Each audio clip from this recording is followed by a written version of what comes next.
The wife of the deceased. I want to start by saying a few words about my dear husband. Andrew didn't have much guidance growing up, being an orphan and all. He was quite the wild fellow, going to casinos and brothels almost every night. That is, until he decided that he wanted to do something with his life, and he traveled west to study law, and there is where he found me.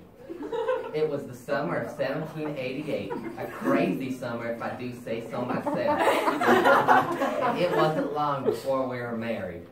Funny story though, apparently when we were married, I was still married to my previous husband. I didn't think that was a big deal, but God knows everyone else did. I can't even recall all the names those people called me. Apparently now I'm an adulterer and a bigamist, whatever that means. But it was all worth it because I got to have 2 weddings, which doubled the presents, am I right?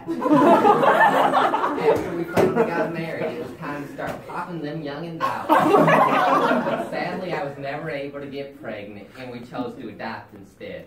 People always talked about how terrible my husband was towards Indians. But we actually adopted an Indian boy named Lincoln, who Andrew raised as if he were his own blood. We also adopted 2 other young boys throughout our lives, and the biggest difficulty was deciding their names. We were deciding between George, James, Thomas, a whole bunch of names, but in the end we just said screw it, and we named them both Andrew Jackson Jr.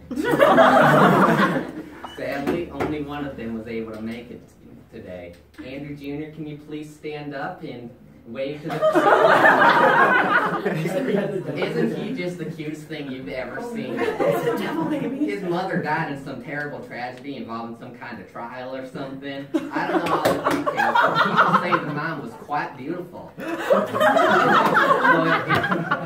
as Andrew and I got older and the election got underway, the attacks on me only got worse.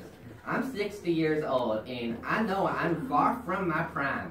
But that does not mean that you have the right to judge and harass me. Andrew only stood up for me, though, and he never missed a chance to tell me how beautiful I was. So while people may have called him a toothless skeleton, and they called me a fat little dumpling, at least I was his fat little dumpling. He was my toothless skeleton. Now, I'm sorry, my heart is starting to hurt a little bit, and I think I might need to sit down before I have a heart attack or something. Thank you.